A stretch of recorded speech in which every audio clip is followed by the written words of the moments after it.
We will start once we have enough students again.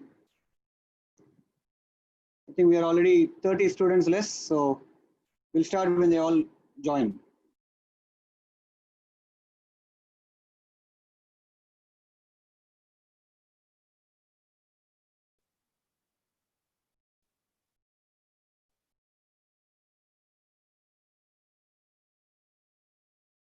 Namaste, namaste. How was the test yesterday?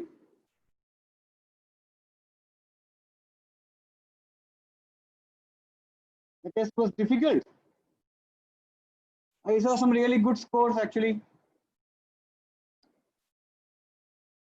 I saw some really good scores, like those who had been in contact with me, who had been clarifying their doubts, etc., who had been performing or doing their homework regularly, they have all done well.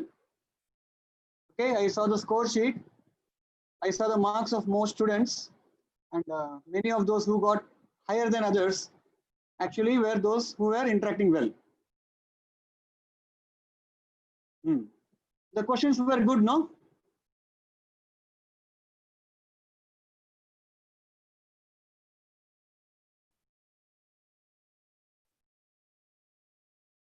Okay.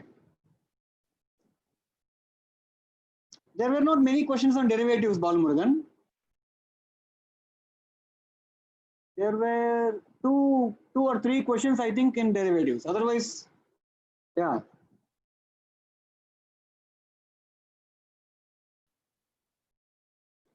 Roshan Vijay asks, let's say a truck passes a car and car starts to accelerate, so both truck and car cover the same distance in the same time. Why are we neglecting the length of the truck, sir? Good question, Roshan Vijay. We are neglecting the truck because we are considering the truck as a point object. Okay? I really hope or I really wish that you had studied the textbook. What is a point object? Okay? Any object that covers a distance with respect to which its size is negligible. Any object which is not comparably bigger, whose size is not comparable at all compared to the distances it covers, is called as a point object. Say, for example, a cricket ball, even a football ball. They are actually big. They have dimensions. You can actually measure the dimensions. They are not really tiny. However, the amount of distance that a football or a cricket ball or a tennis ball travels in one particular match is absolutely humongous when compared to the size of the ball. So you can consider that as a point object. What about a rocket? What about an aeroplane? Aeroplane is huge, yet the distance it covers is extremely high when compared to its size, its own size. So aeroplane can be considered as a point object. Okay. Can we consider piston inside of a cylinder of an engine as a point object? You probably would have come across this now. Every automobile has an engine, and inside an automobile, inside the engine, there is a cylinder in which there is a piston that goes up and down as the fuel gets burnt and released, energy is released. Correct or not? That piston, can we think of it? Can we say it is a point object? No, because the distances it covers is very, very small, or even comparable to the order of magnitude of its size. That is not a point object. Train is a point object. It may be 400-meter long, yet the total distance it covers in its own travel is basically very, very high. Okay. However, there are some questions where the length of the train is mentioned. In that case, you consider its size, because in that question, the distance covered by the train probably is not much when compared to its own length. That is all it is. Okay. So understood, Roshan. The concept of point object. We don't care about the distance of the truck simply because it is not given. I mean, the length of the truck, simply because it is not given and hence cannot be considered, need not be considered. Highest mark, Pranav, I think I saw only the total marks. Highest was like 289. I think you only got it, no? Pranav was the highest mark getter. I think I saw your name, Pranav. I'm not sure if that is you, Pranav, or some other Pranav. 232 is the official return to you, or did you calculate?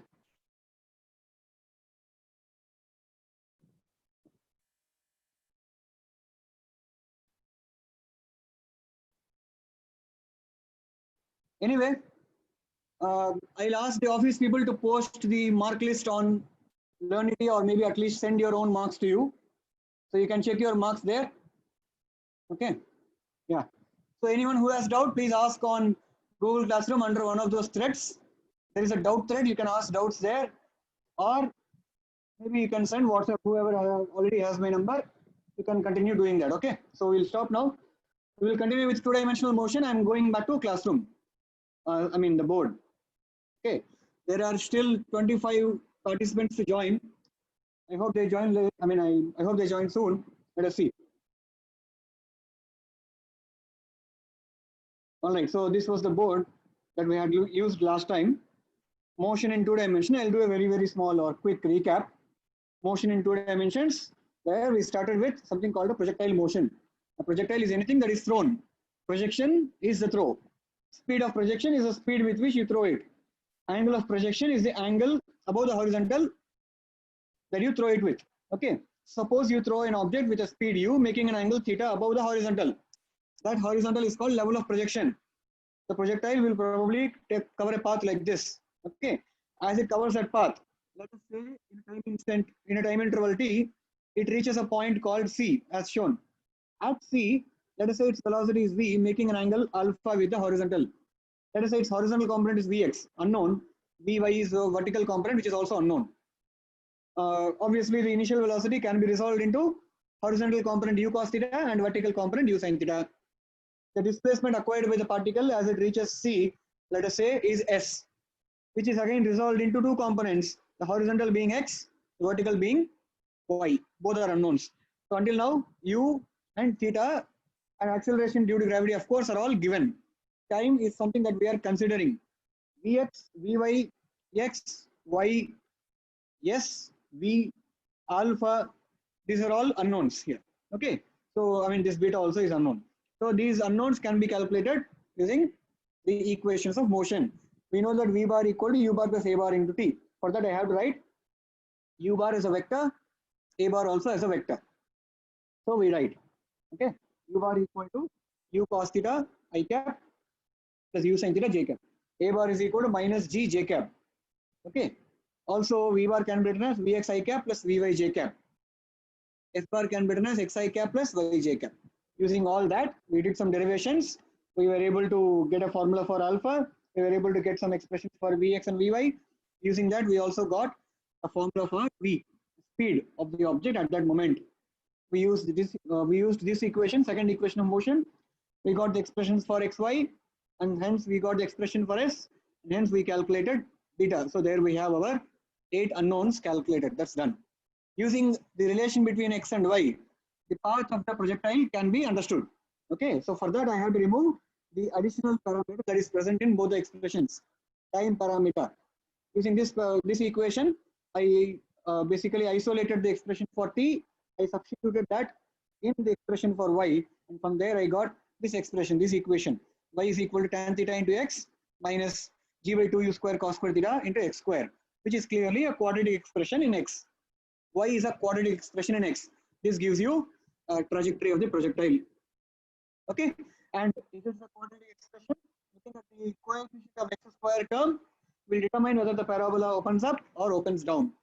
Here the expression coefficient of x square is negative, and therefore the parabola opens down. So that is why the projectile's path was as depicted before. Okay, so yeah, so that's all done. And then we understood that because it is a quadratic expression, for a given value of y, there will be 2 values for x. Right? These are the 2 values. Adding those 2 values, I should get range of the projectile. Hence, we get the formula for range of the projectile. Also, the topmost point of the projectile motion, topmost point of the projection is basically the point where the vertical component of velocity becomes 0. However, the horizontal component still stays the same. This is not going to change with respect to time. Okay, at the topmost point of the path of the projectile, vertical component of velocity becomes 0. So you put Vy is equal to 0, and from there you get time of ascent. Here it is. Time of ascent is the time in which Vy becomes 0, and therefore T is equal to u sin theta by g. That gives you basically time of ascent. Time of flight, as in the particle reaching from here to the level of projection again, which means its horizontal displacement will be there, but there will not be any vertical displacement on net. Okay, so I can put y is equal to 0. Where do we do that? or we didn't. We actually did it in 3 different ways. No, so we can use this equation and put y equals 0 and calculate for t. Or I could use this equation and say Vy equal to minus u sin theta. Or I could say I use this equation and then put t equal to Tf, basically where y becomes 0. Okay, so that we'll get it. Time of flight equal to 2u sin theta by g. We observe the time of flight is twice that of time of ascent. Therefore, time of descent is equal to time of flight minus time of ascent, which tells you the time of ascent and time of descent are both equal apparently. Okay, so range also we got. And then we have something called H max, maximum height reached, this one. This is nothing but the value of y when the particle or the projectile reaches the topmost point. So H max is nothing but y when Vy equal to 0 or when t is equal to Ta. So we will use that. We will use y equation and put t equal to Ta in that. I'll get H max. Or I'll use this equation. I'll put Vy equal to 0 there. I can get H max. Either method I can use. Either method, H max is equal to u square sin square theta by 2g. You understand that this expression is maximum when theta equal to 90 degree, which means to attain the maximum possible height, you have to throw it vertically upwards. This is the range, u square sin 2 theta by g. This will be maximum when 2 theta equal to 90 degree or theta equal to 45 degree. So attain the maximum possible horizontal displacement, you have to throw it at an angle 45 degree above horizontal. And we did some homework, hopefully. Then answers and all discussed next class. Small recap already done. And then we have horizontal projectile. Again, the given situation is that a projectile is thrown horizontally with a speed u from the top of a structure. The structure could be a building or a tower or a hilltop or a mountain, whatever. Okay, from the top of a structure which is at a height h above the ground. So there is a structure at a height h above the ground. From there, an object is thrown horizontally with a speed u. So I can write its initial velocity as ui cap. I need to write its velocity. Okay, so u bar equal to ui cap. You may not ask me, you did not ask me why there is no theta here. You are throwing it horizontally only. So no need for theta already here. Okay, there is no initial angle of projection. A bar equal to minus g j cap as usual. Time is a parameter that we are considering, and in that time, let us say the particle reaches a point p, and at p, let us say its velocity is v, making an angle alpha with horizontal, but this time below horizontal, so that its horizontal component is vx and vertical component is vy. In that case, I can write v bar as vx I cap minus vy j cap. Also, I can write s bar as xi cap minus yj cap, where x and y are the horizontal and vertical displacements. Okay, vertical displacement is below horizontal, below the initial point. Horizontal displacement is to the right of the initial point. So I have v bar equal to u bar plus a bar into t equation. Using that equation, I was able to calculate vx and vy, and hence I was also able to write an expression for v. Using the second equation of motion, I was able to find the expression for x and y. Using that, I was able to write the expression for displacement s also. And of course, I can write an expression for alpha also if you wish. Tan alpha is equal to vy by vx. We did not write it here. Tan alpha is equal to vy by vx. Okay, just that I need to put a modulus here because it is below, no? So there is no negative here. It has to be positive. That's why. Okay, so from here we have alpha value. Equation of the trajectory, same way I will try to relate y and x without having time parameter. So where are y and x? So here, in these two equations, if I remove t, isolate t from this equation and substitute in this, I'll get basically y is equal to this. Understood or not? So hopefully you do. Okay, so that is it. That is horizontal projection. And we have some formula for here. Time taken to reach the ground, range of the horizontal projectile, basically u into time of flight. Why u into time of flight? Because use the equation. X is equal to ut. Horizontal displacement is nothing but the range. Okay, that is why. And then we have range, and then we have speed with which the projectile hits the ground. Angle made by the velocity vector as it reaches the ground. Okay, so when the velocity vector reaches the ground here, this angle is nothing but alpha. So angle turned by the velocity vector as it reaches the ground is alpha. This alpha. Okay, right. So there was some homework. Maybe we will discuss that homework now fast. Okay, so question A. I hope you all have the questions with you. A ball and a stone are held stationary at the same height. The ball is thrown horizontally while the stone is just dropped. First one, Which one reaches the ground earlier? Which one, second one, which one covers larger distance to reach the ground? 3, which one has the higher speed as they reach the ground? Okay, so this is the ground level, let us say, and there is a higher level, h height, let us say. H is not given. You're not supposed to calculate anything here. You're just trying to compare things. Okay, so let us say there is a ball, and let us say there is a stone. Both are at the same level initially, and both are at rest. Okay, ball is blue and stone is green, let us say. Now both are like, which one is dropped? The ball is thrown horizontally while the stone is just dropped. The ball is thrown horizontally, blue. Blue is thrown horizontally while the green is just dropped. Understood? I'm color coding it so that you can easily understand. Okay, while the ball hits the ground somewhere here, the stone would simply reach the ground here. Is it not? So, for question 2, which one covers larger distance to reach the ground? What is the answer for question 2? Which one covers more distance? Clearly,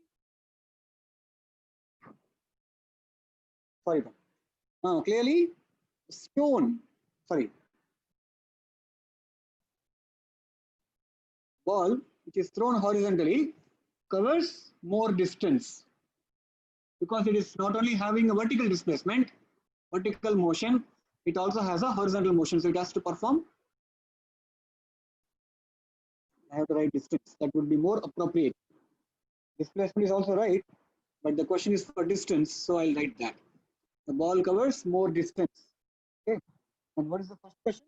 Which one reaches the ground earlier? So it is about time. It is about time. Okay. Time for which one? Time taken for the ball is how much?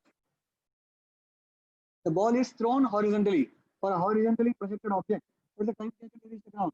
Root of 2h by g. And in fact, how did we calculate that root of 2h by g? Basically, we put an equation h is equal to ut plus half at ut plus half at square, where u was 0 and therefore and a is g. So from there only we got this time. Okay. When you do the same for the stone, it is dropped, which means it is still starting with a 0 velocity vertically, and it still has an acceleration g vertically. Therefore, this will also have a time of flight of root of 2h by g, time taken to reach the ground.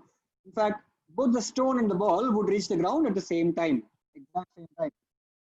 Okay, they may not reach the exact same point, but they would reach the ground at the exact same time because reaching the ground has something to do with vertical motion, not horizontal motion, and both the objects have same vertical motion. Understood or not? The ball and the stone both have the same vertical motion. See, if you think about the ball has an initial velocity u, but that's all horizontal.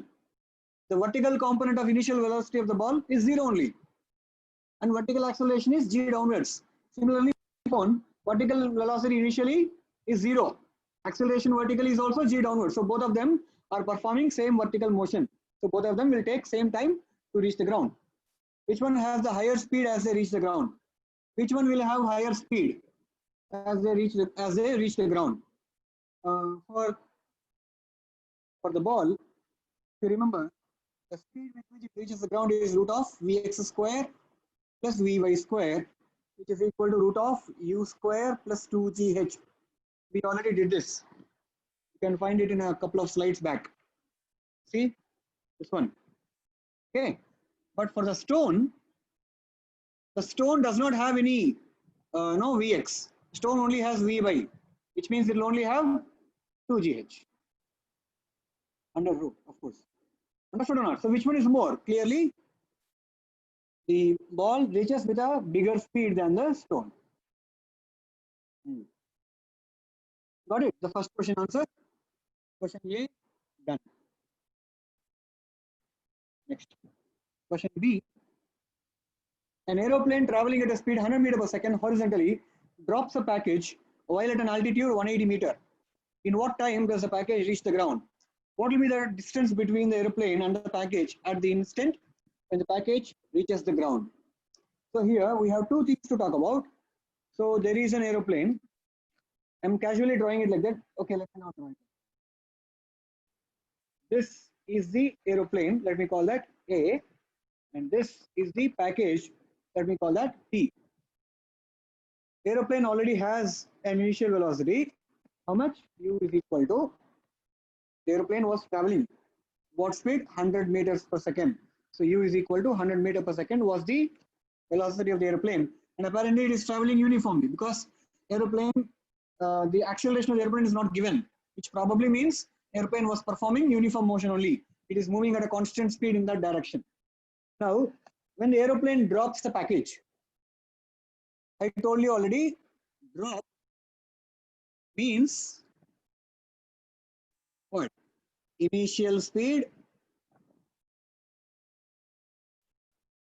of the package with respect to aeroplane is 0. Okay, or initial speed of the package with respect to ground. Ground would be an ideal observer. With respect to ground is same as that of the aeroplane. Both are same statements only. They are not different. They are just worded differently. Okay. So because the package is dropped from the aeroplane, its initial velocity will also be U is equal to 100 meters per second. Okay. The aeroplane will continue to move in the same line. Let us say this is the ground. Let us say this height is 180 meter. 180 meter is a very, very small height for aeroplanes to be flying. Let us say this is just a drone. Don't worry about it. Don't worry about specifics and all that. So this is the height. The package is dropped now. Now package also starts with the same initial velocity. However, it is not anymore under the influence of the aeroplane. While the aeroplane continues its motion along this line, the package cannot continue in the same line. It has to perform a parabolic motion like this. Are we able to understand that or not? The package has to perform a parabolic motion, a two-dimensional motion, as shown in the diagram. The package will reach here, this point B. The package's velocity will keep changing as it keeps moving. The velocity of the package here, the velocity of the package here, will all be different. They're not same.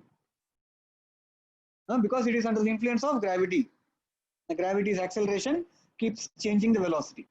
And when the package reaches the ground, it has a velocity that is given by the tangent to the ground. Sorry, tangent to the path. It has a velocity that is given by tangent to the path it was traveling. That is the direction of velocity with which the package hits the ground. That velocity will have two components, let's say Vx and Vy. Now we already saw that Vx is nothing but U. We already saw in horizontal projectile motion that Vx is nothing but U. See, here we saw. If Vx is U, what does it mean? When the package reaches the ground, also its horizontal velocity is still U only, same as initial. The aeroplane was already moving with a horizontal velocity of 100 meters per second, which means in whatever time, the time of flight, let us say, in whatever time did the package reach point B, in the same time, the aeroplane would also have had the same horizontal motion, which means the aeroplane would have reached here. Let me call that B, A dash. Okay, if you permit me, I'll call this P dash, final point of package. Instead of calling it B, I'll call that P dash. So maintain uniformity. Okay, when the package reaches P dash, the aeroplane would have reached the point A dash. How do you know that? How do you know exactly that's what is going to happen? Because the aeroplane only has horizontal motion and it has a velocity 100 meters per second. The package has two-dimensional motion, but the horizontal part of the aeroplane's motion is uniform only.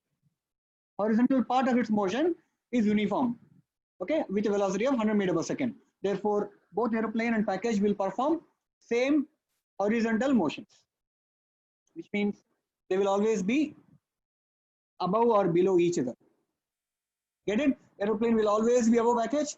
Package will always be below the aeroplane. Of course, when the package is caught on the ground, right? The package is caught on the ground, the aeroplane will continue to move after this. Then the relative motion will change. Then the relative motion will keep changing horizontally also. Okay, until then, both of them have the same horizontal motion. Or you can say horizontally, they don't have a relative motion at all. Get this point? Okay. So, what's the question? Second question is what? What will be the distance between the aeroplane and the package at the instant when the package reaches the ground? What's the distance? This one they are asking. It is nothing but 180 meters. So it's more of a conceptual question than a numerical. It is more of a conceptual question than a numerical. That is the distance between those two. Okay, what was the first question though? In what time does the package reach the ground? Now for that we have a formula, no? We already wrote a formula. T is equal to root of 2h by g. Use that. Root of 2 into 180 divided by 10 is equal to 6 seconds. So the package will take how long to reach the ground? 6 seconds it will take. In 6 seconds, it will come down by 180 meters. In 6 seconds, it will also move forward a distance of 600 meters. You understand how 600 meters? It moves horizontally with a speed 100 meters per second for 6 seconds. So it will perform that much. Understood? So yeah, so that is the answer for the question B. Okay. What do you not understand, Paul Morgan? Which part of it?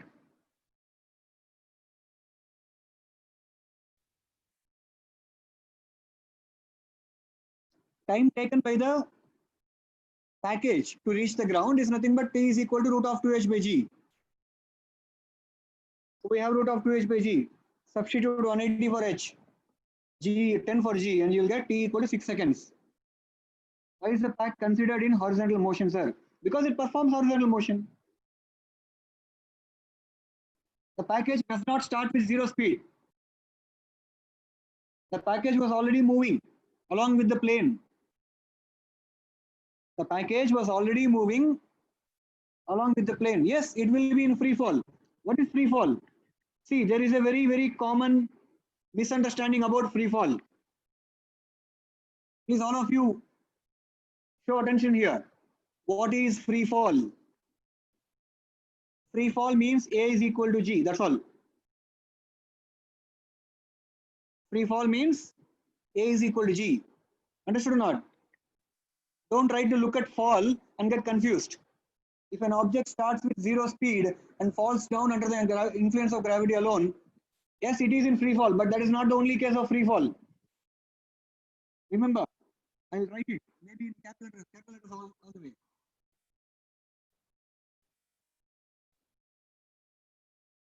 Free fall is when an object moves only under the influence of the Earth's gravity.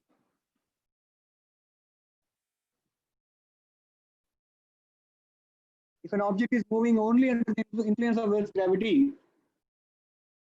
okay, then you say it is in free fall. So, example, a dropped object, okay, u equal to 0 and goes down without because of acceleration to the ground. Example for free fall. An object that is thrown upwards, let us say. It starts from ground. The object is thrown upwards with a speed u, and it is performing motion under the influence of gravity alone. It will perform this motion. The complete motion is free fall. Don't think only the return is free fall. Not just the descent. Even the ascent is free fall here. Okay. Projectile motion. That both the projectiles. If an object is thrown, making a speed u, with a speed u, making an angle theta over the ground, and it moves under the influence of gravity alone, Free fall. Horizontal projectile. An object thrown from a certain height horizontally, u. It will perform a parabolic motion. Free fall.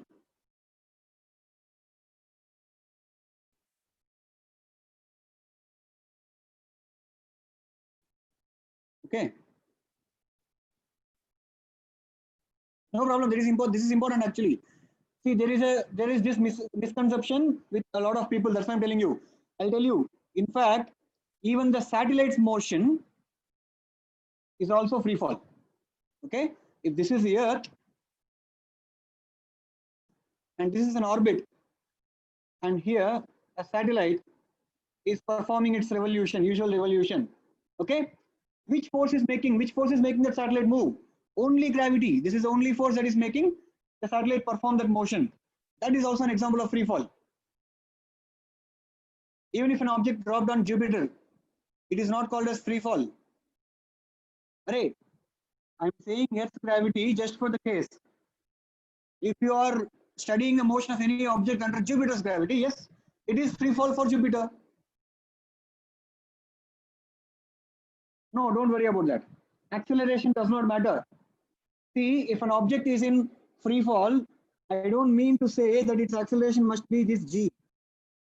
Here, for the satellite, acceleration will be centripetal acceleration, which will be less than g in fact. Okay, for the satellite, acceleration to perform that orbital motion is actually not 10 meter per second square. Okay, instead of writing less than g, let me write in less than 10 meter per second square. Still, it is said to be in free fall. So simple words, basically. Free fall is when an object moves only under the influence of gravity. If it is Earth, that's gravity. If it is Jupiter, Jupiter gravity. Giri Prakash asks, sir, what if air resistance is included? If air resistance is included, this word only.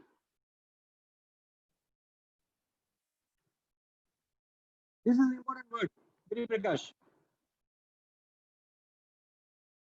No, that is an important word. Only. If air resistance is included, of course it is not in free fall. Viscous forces, air resistance, air friction, drag forces, buoyancy, tension, friction, any force. If any other force is involved in the motion of an object, in addition to gravity, we don't say it is in free fall. Quite simple. Okay, so what I'm saying is, as long as an object is moving only under the influence of gravity, whether it moves up, down, slanting, at an angle, horizontally, right, at any angle around the earth in whatever direction, if it is only moving under the influence of gravity, you say it is in free fall. The condition A is equal to G is not possible in the satellite case, isn't it, sir?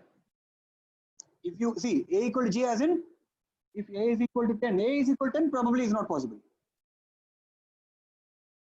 A is equal to 10 probably not possible. G is just a name, Siddheshwar. I can call it with any name. Are we talking about value? Then it's not possible. This means free fall cannot happen in practical life. Yes, yes, Giri Prakash.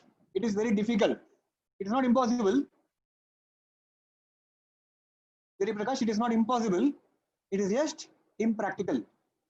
Okay, you can always create a chamber in which there is vacuum and drop an object, and that will be in free fall.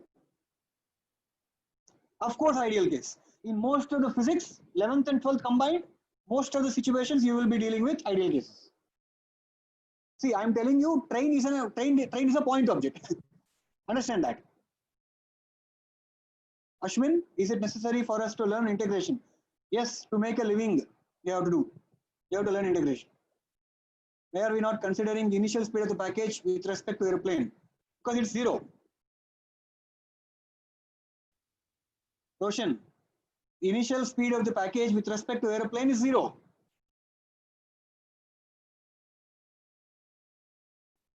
Yeah.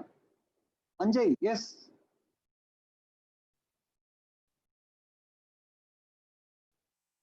Why would need to learn integration, sir? I can give you a lot of reason, Ashwin, but we need it for the exam. Isn't that enough reason for you to learn anything? I can give you other reasons also, but don't you think that is good enough reason? Yeah. Maybe call me. Yeah. I'm not trying to antagonize you. I'm just telling you. Okay. If you want more reasons, maybe call me. Don't mind asking. No issues. Okay. I'm closing the chat now. Anjay. Yeah. Sir, how acceleration is equal to gravity, sir? It is not. Gravity is force. Acceleration is a consequence of that force. We don't say acceleration is equal to gravity. We say acceleration due to gravity. When we say A is equal to G, G is not gravity. G is not gravity. G is called acceleration due to gravity. Okay? Again, a misconception. Be careful with symbols. This small letter G is not gravity.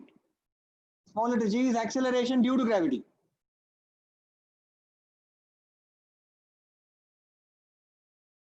Okay?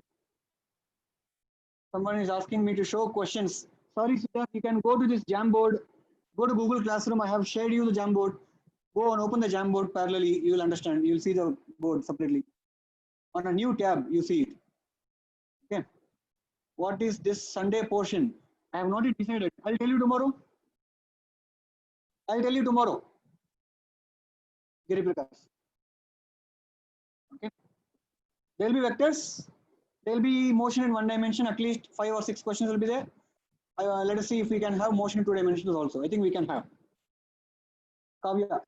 Sir, why amount of force is not included in the formulas for range and time? Because this is kinematics, Kavya. Kinematics, as we already defined, does not deal with factors controlling the motion. Kinematics only deals with the relation between motion parameters. Don't forget to tell us, sir, please. Yeah, you will not let me forget anyway, no?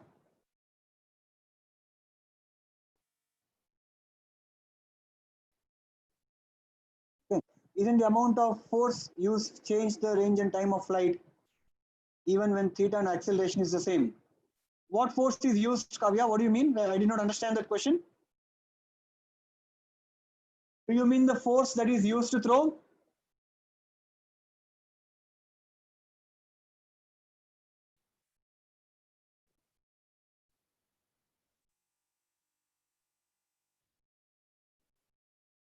I'm waiting on Kavya.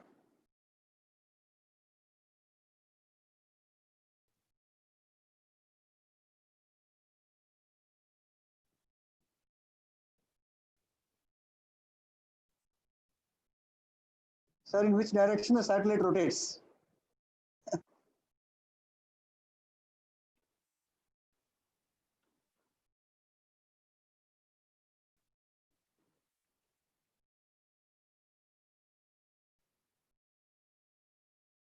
Ashwin, that is the answer for you. Okay. There is no up in space. So the direction in which the satellite rotates is basically the direction. It depends on direction from which you are looking at it. There is, we cannot say anti-clockwise or clockwise, right? Depends on where you are looking at it from. Not random. Depends on how you put it in the orbit. Okay, I'm closing the chat. I'll give you more questions.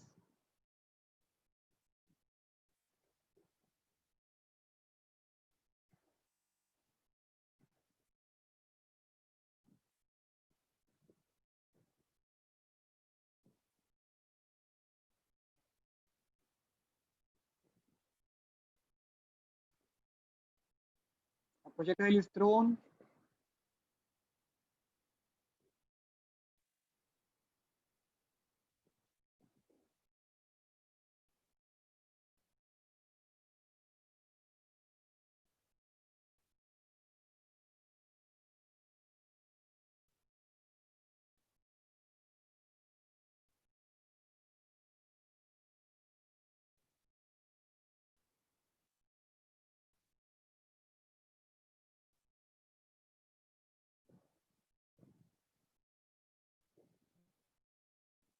As it retains a horizontal displacement.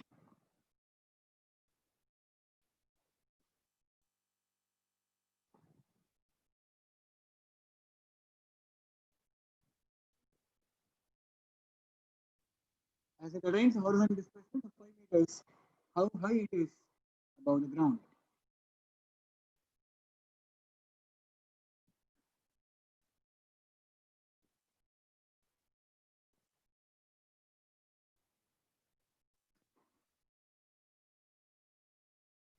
Try a question. The first question should be pretty straightforward. Try it.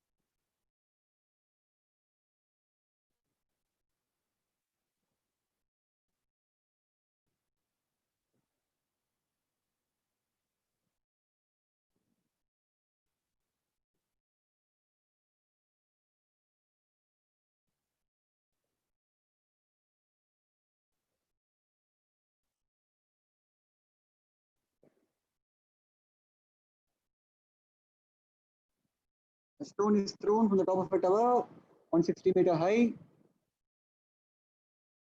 with a speed. Hmm.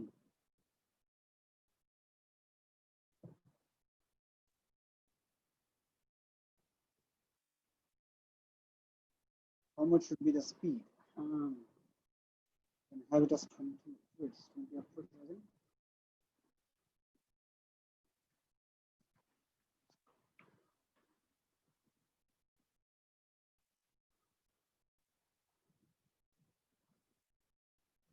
A stone is thrown from the top of a tower, 160 meters high, with a speed 20 root 2 meter per second, making an angle 45 degrees above the horizontal.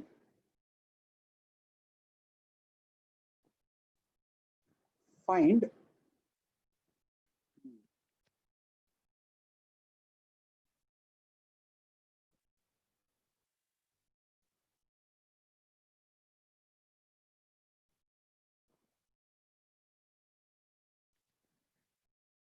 time it takes to reach the ground,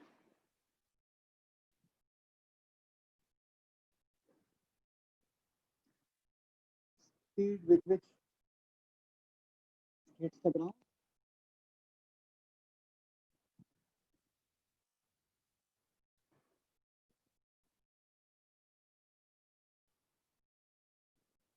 distance from the foot of the tower where it hits the ground.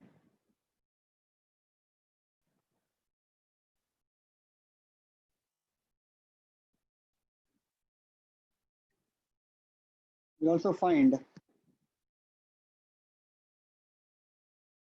its speed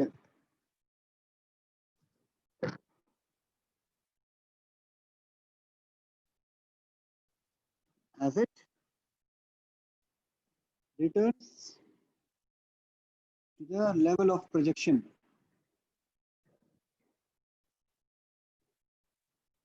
Yeah.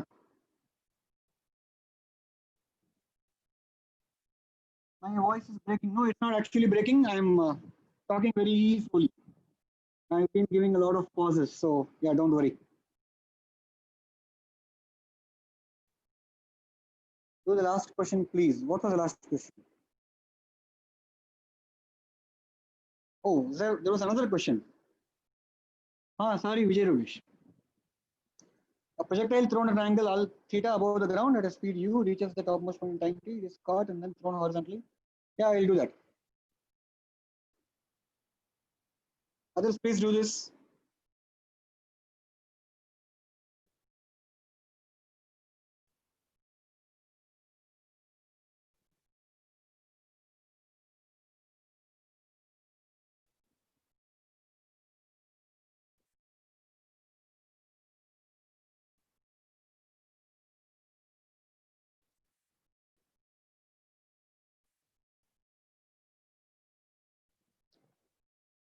Others may try to do this.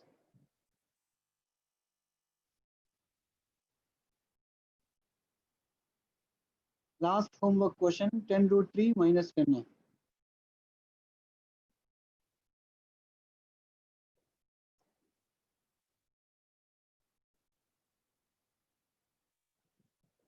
Oh, I don't know.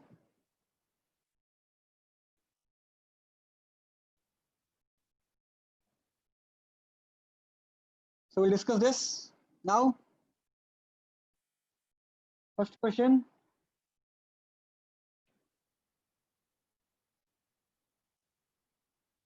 Question number 1. A projectile is thrown at a speed 20 meter per second, making an angle 60 degree above the horizontal. So it's all straightforward. U is equal to 20 meters per second. Theta is equal to 60 degree above the ground only. As it attains a horizontal displacement of 5 meters. Horizontal displacement is what symbol? X. So X is given. X is equal to 5 meters. How high is it above the ground? You are supposed to find Y. That's all. How high is it above the ground? Means you are supposed to calculate Y. Given the value of X, find the value of Y. Now, what is the relation between Y and X? We wrote the equation of projectile now. Y is equal to tan theta into X minus G by 2u square cos square theta into X square. So you say everything is given here, u theta X, everything is given. Just substitute and you will get the answer. This is equal to 5 root 3 minus, this will be 400, 800, 80 into 1 by 4, 1 by 20, 25 by 20. Sorry.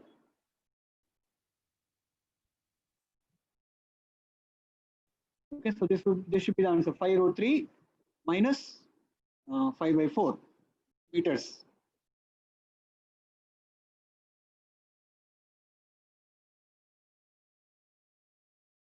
That's all. Answer is finished. I mean, substitute and find the tan 60 degrees root 3, X is 5 minus G is 10 divided by 2 into u square is 400 into cos square theta is 1 by 4 into x square is 25. Okay. So there's a 0 get cancelled here and 2 gets cancelled 2 times here and 2 gets cancelled 20 times here. So basically it is 25 by 20. That's what I wrote here. Okay. So 5 root 3 would be 8.66 something minus 1.25 meters. So whatever it is coming out to, okay, approximately it is 7.35 meters. What is the value of G? G is equal to 10 meter per second. Why are we asking that question now? Devanand, can we use H max by R equal to tan theta by 4, sir? This question does not involve H max, does not involve range also. Okay, Devanand, this question does not involve H max. See, we are supposed to find how high is it above the ground at an instant. It has not reached the topmost point yet. As it attains a horizontal displacement of 5 meters, that need not be range. So let us not relate to that. That is why horizontal displacement is x, vertical displacement or height attained is y.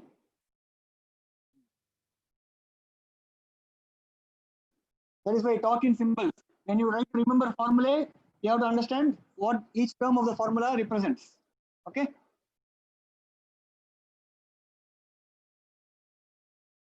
We can find the time and find y in sir. Yes. If you remember Vijay Rubesh, that is how we got this expression. We can find time and find y. Correct or not? Pardon me, I am going back through some slides. That is how we did.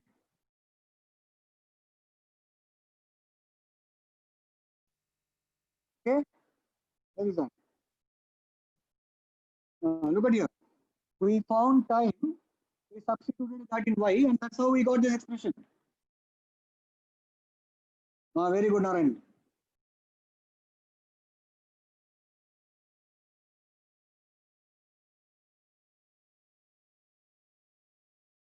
Nice.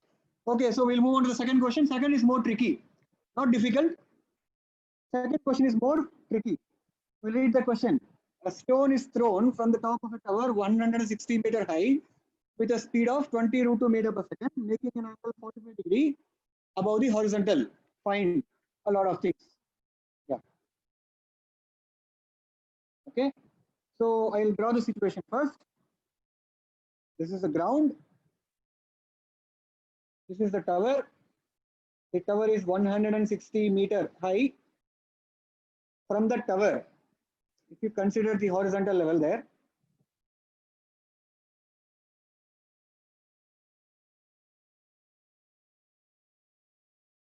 if that is a horizontal level, it is said that a stone is thrown making an angle 60 degree, 45 degree, yeah, making an angle 45 degree above horizontal with a speed 20 root 2 meters per second. Okay, this dotted line that I am drawing is what is called as level of projection. This is called level of projection. This level is called ground. Okay, so we are throwing the projectile like that. We are not throwing it from the ground itself. Understood the point or not? So let us say it is being thrown from a point called A. Now it will move, it will perform parabolic motion, but it cannot stop at the level of projection. It will continue to move and it will fall on the ground. Okay.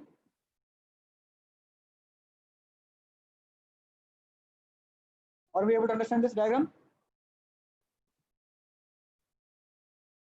Let me call this point B. Let me call this point C. Okay.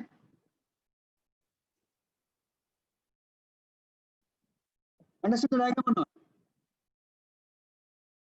Second question, this. A stone is thrown from the top of a tower 160 meter high with a speed 22 meter per second, making an angle 45 degree above horizontal.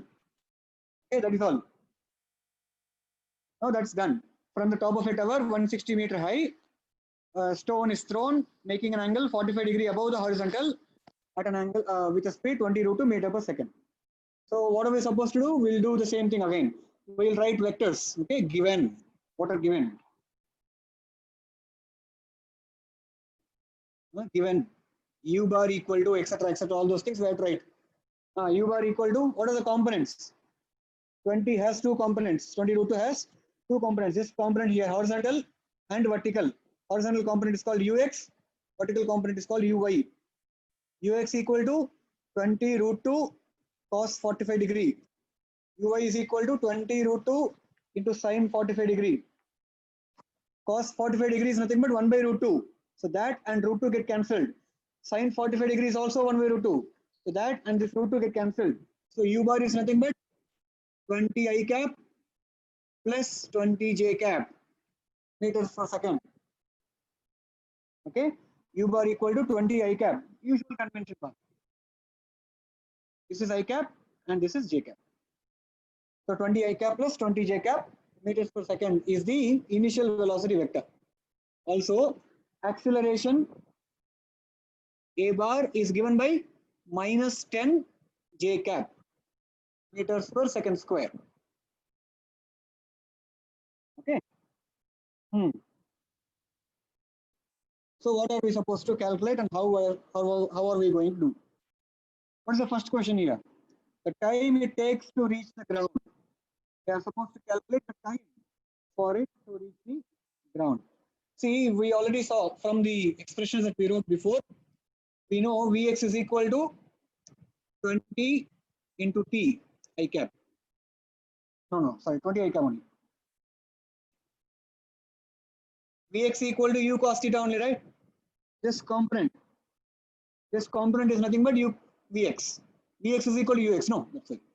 Vy is equal to Uy minus GT. So 20 minus 10 into T, J cap.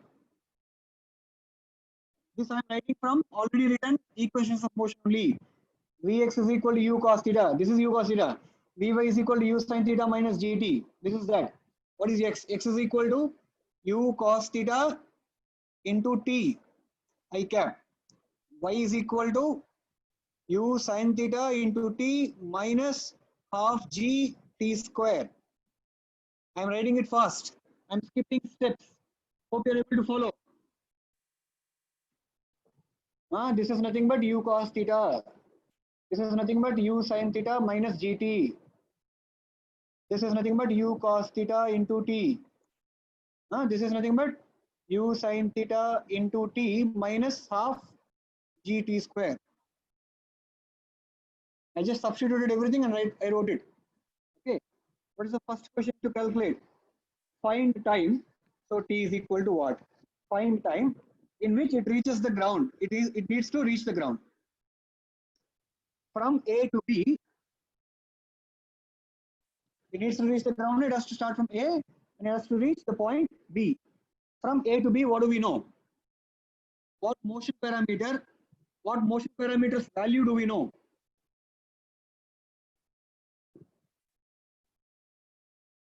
The value of which motion parameter do we know from A to B?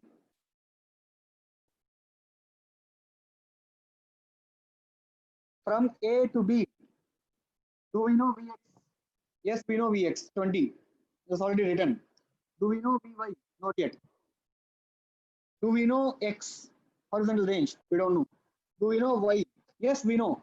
Vertical displacement we know. So we have to calculate the time in which it reaches the ground. Means we know that Y is equal to minus 160 j cap.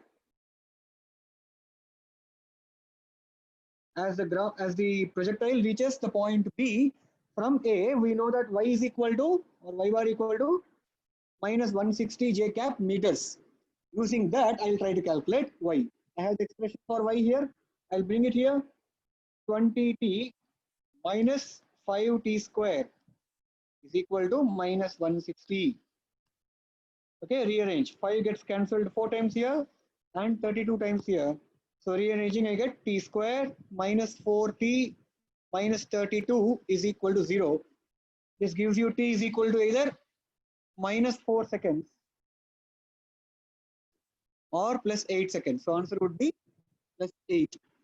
So the time taken by the projectile to reach the ground is 8 seconds.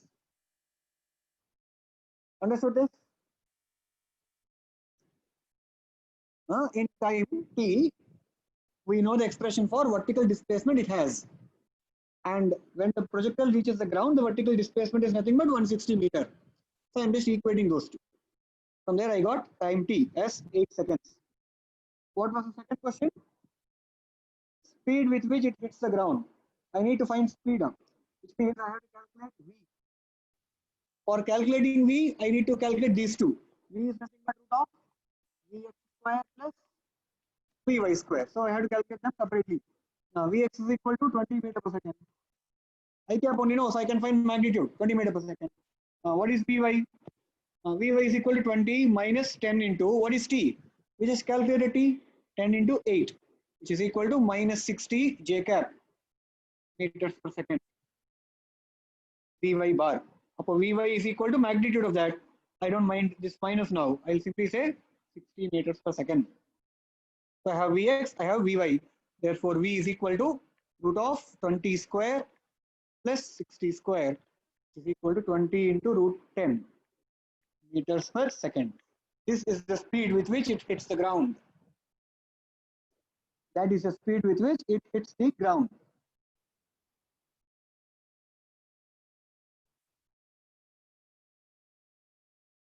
No, 60 is only vertical component bar. 60 is okay, but 60 is only vertical component of velocity. It still retains the horizontal component of velocity. There is no acceleration in the horizontal motion, which means horizontal velocity will continue to be there. It won't change. Then distance it covers, distance from the foot of the tower where it hits the ground. Meaning they're asking you this range R. This whole thing they're asking. Now looking at the diagram, Now, can I say R is nothing but the value of X? Range, maximum possible horizontal displacement. So R is nothing but the value of X after what time? R is nothing but X at t is equal to 8 seconds. Now R is equal to, I have the expression here, R is equal to 20 into t, 8, which is equal to 160 meters. Incidentally, that was also same, 160 meters. 20 into 8 seconds. Okay. Third question answer. The distance where it hits the ground from the foot of the tower is nothing but its horizontal displacement in 8 seconds, which is 160 meters. What's the last question? Its speed as it returns to the level of projection.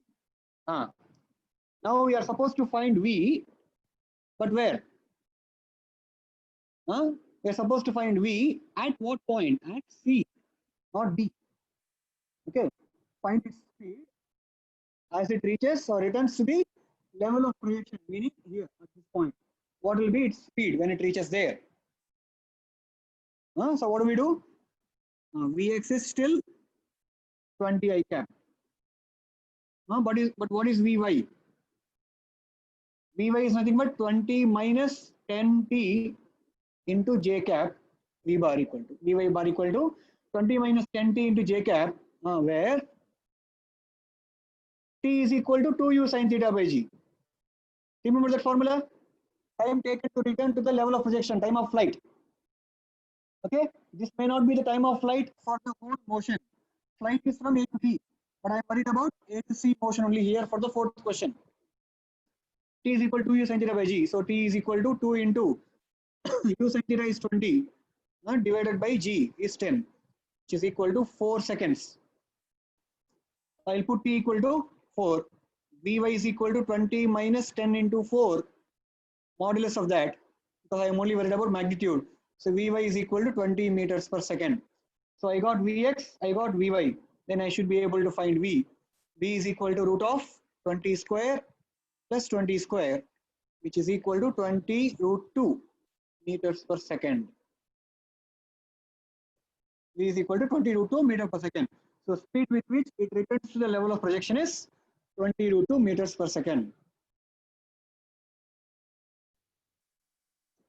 Kaushik Babu, 20 root 10 how? Do calculation. I cannot show calculations. You do the calculation and tell me how.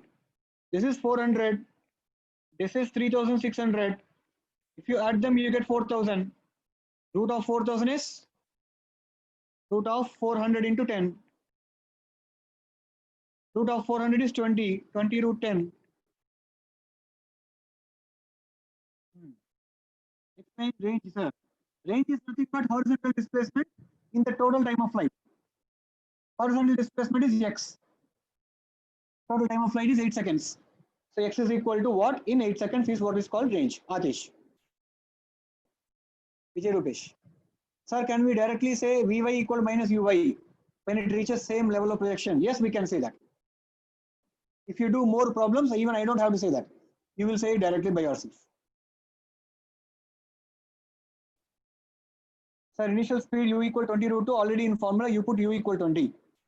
I did not put u equal to 20. I put u sin theta equal to 20. Paul Murugan, I did not put u is 20. I put u sin theta equal 20.